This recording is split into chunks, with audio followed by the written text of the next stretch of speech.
Hello everyone, welcome back to Justice Channel, PH Born, U.S. Naturalized. It's good to have you with us today. We're going to share something with you that we haven't shared much, pieces of here or there. June will be 11 years married for us, but it didn't start yesterday, so we thought we'd share with you how we met. And Jess is going to start us off. 2007, I went to America. I was one of the teacher recruit to teach the kids of Baltimore City Public School, Maryland. So I went there and got there and started teaching. I was on a temporary visa. The visa was called H-1B visa.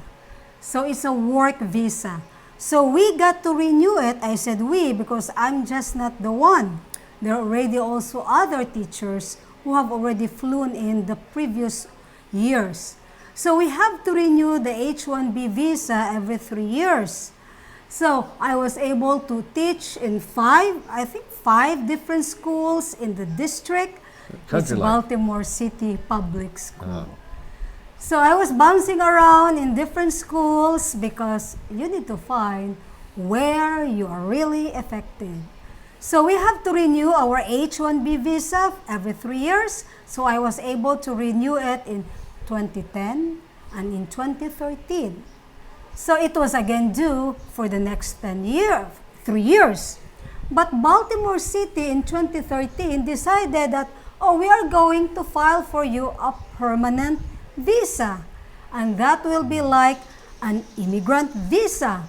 And we were all very happy, like, yay, all right. So we waited, and after 1 year, the following year in 2014, all of us were denied. The U.S. Department of Labor said, no, why are you choosing these people when we have some local people? So we were devastated with that result.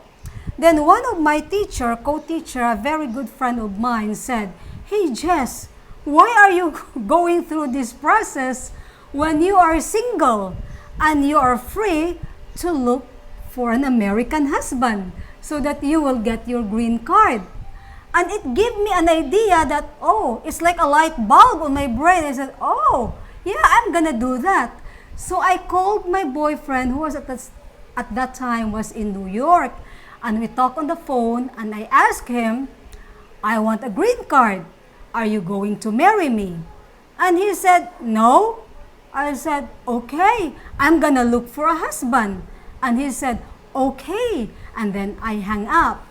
So I really don't have any particular website to go on, but when I sit on the computer, it was that website called Our Time. It's for 55 and above people. I was younger at the time, but I really don't have any idea. So I start punching in, I pay the registration, I put up my profile picture with all the nice information about me. I make sure that I have the best profile picture and the best picture up there. And I waited the following day. And when I opened my laptop, I was overwhelmed. Overwhelmed in the sense that, wow, I got lots and lots of notification from all these guys that want to talk to me. So, in order to keep up with this chatting thing, I keep a logbook. I tell you, it's a logbook. She's organized. So, I'm working like a teacher. I have a logbook. Then, in the process of chatting with these guys, if I don't like what they say, so I cross out the name and I block this person. And if I go out and see them over a cup of coffee and I also don't like them physically, I also cross them out. So it was a process of elimination. So these people that I cross, I block them. And then finally, I realized that these men would just like to date. But I have a mission. I want a green card. So all of a sudden, I told them in the chat that I need a husband so that I can get a green card. And all of them were gone. gone, except for one.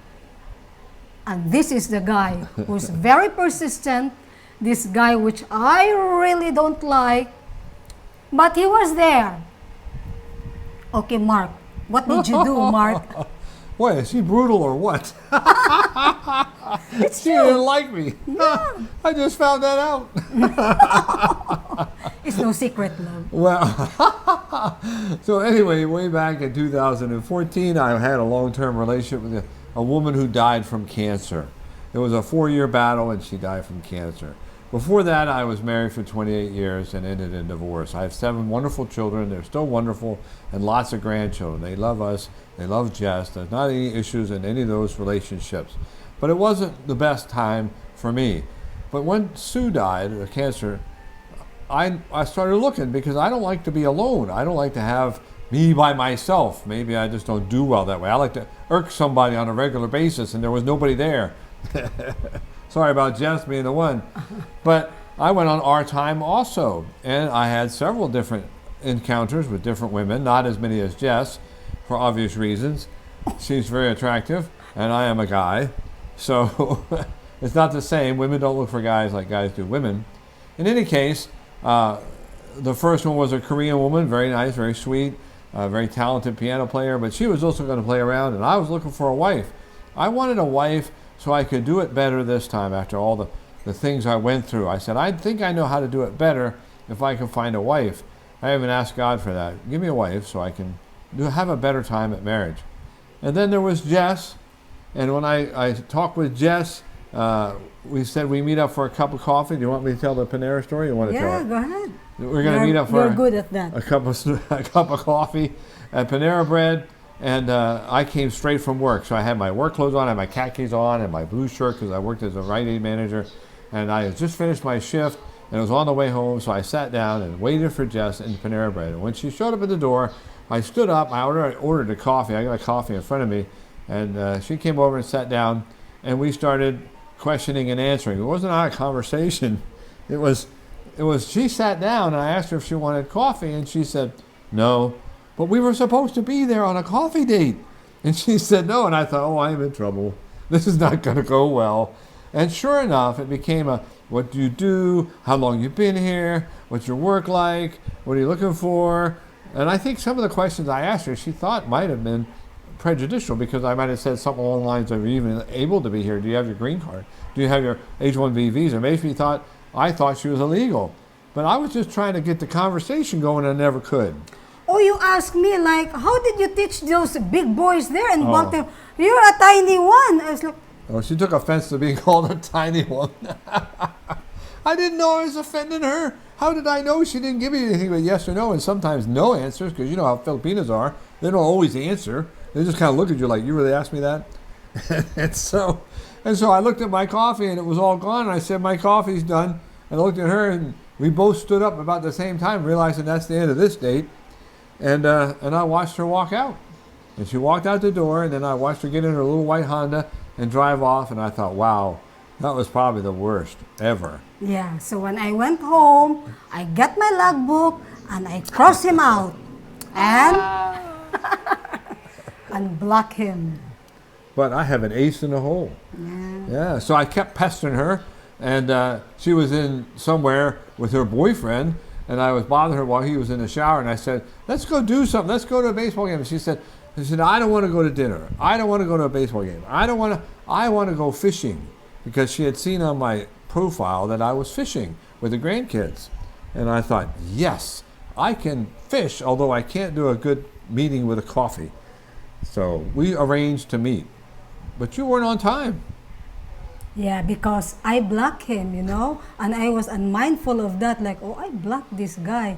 So I went on my phone and I unblocked him. So I'm texting her, hey, where are you? What's going on? I'm here waiting, and nothing's going through because she has blocked me. In fact, I didn't even know she blocked me. Well, about an hour after we were to meet, she finally pulls in a parking lot. Who was still there? You. Why? Because I have a life. But the lake was right next to the parking lot. So I thought, if she doesn't come, I'm still going fishing. I'll still be okay. I enjoy fishing. So anyway, there she comes. And she sat down on the bench. She didn't know I was waiting. I had gone to the car actually to pull out, and I saw her pull up and sit down on the bench. I went up to her and I said, "Well, you ready to go fishing?"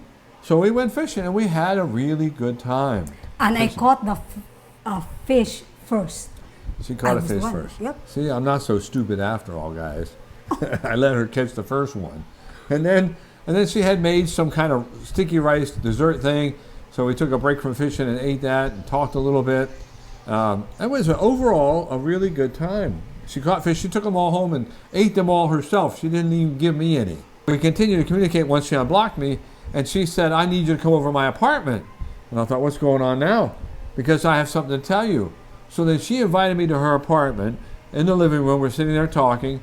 Her friend was in the bedroom making sure that nothing bad happened. I found out later.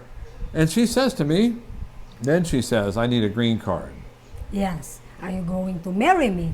And you said, yes. I was more than happy. I told her, if she wants a green card, that's fine, but I want a wife. I don't want just a 3-year commitment. I want a commitment that's going to last as long as we can make it last. And it'll be my job after that amount of time when you get your green card and your citizenship to make it so good for you, you don't want to leave. And now it's almost 11 years. So how do you think I did? Oh, pretty well. Pretty well. Yeah. There are rough spots. Yes. Yeah. Which is normal, or else you'll be into perfection. Like, Well, I kind of thought. oh. Okay, so here's the thing. So Baltimore City again come up with something. And the district said, okay guys, we will refile your papers for permanent residency.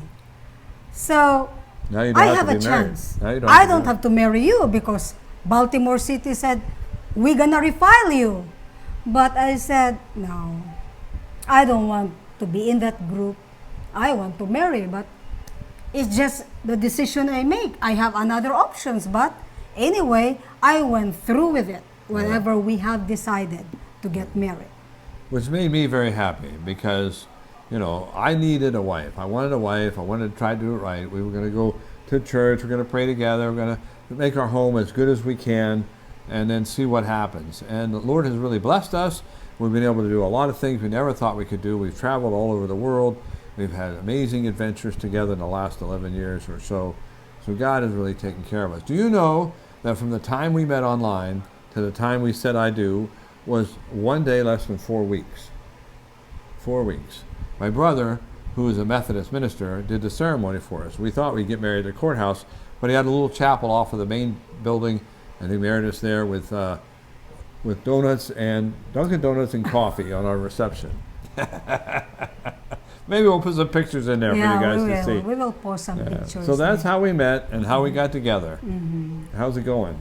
Oh, we're doing very well. You got to be careful when you ask that question, guys. Yeah. You never But know. anyways, to tell you about this group whom the Baltimore City has reapplied, they all got granted. They all got granted? Yeah. They all got their permanent visas? Yeah. Oh, wow. Yeah, they all got granted. Very you good. know? So you would have been granted I would have been granted without marrying me. without marrying Oh. you. But I took the other way. And I Which I'm believe, grateful. I believe that's what God wants me to do also. Are you grateful? Oh, I'm very grateful. Today, she's grateful. We're not sure about later on. So in the process of that green card thing, I never live in a house in America. I was bouncing from apartment to another because I have to share the rent with other Filipino teachers. But Mark has a tiny, teeny house and I move in with him. So when we filed for the green card, every afternoon, I'm gonna walk from the house. We have a long driveway because we shared it with 2 other houses. I'm gonna go walk in the driveway to look at the mailbox if I have my green card.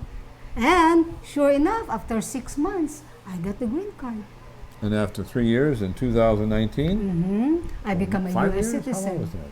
It was 2019, wasn't it? March? Yeah. Yeah. I become a U.S. citizen in March 29, 2019. And Here you are. I'm And here. every day I wake up, she's still there. I just say, yes, yes, I'm still doing okay. She's still here. But I'm a dual citizen now because when we moved in here in 2020, yeah, that was the high of the pandemic. Only Filipino citizens are entitled to come in. So I have to regain my Filipino citizenship. That's another story for another time. Yes. But thank you guys for watching, for listening to us. We appreciate all of the times you have done all that. If you like this video, please like and please comment and please subscribe. And we will show you pictures when we were 10 years younger. Yeah, she looks great. I'm the same. You will see how much Mark has corrupted me. All right, guys. Bye. Until next time. Bye-bye.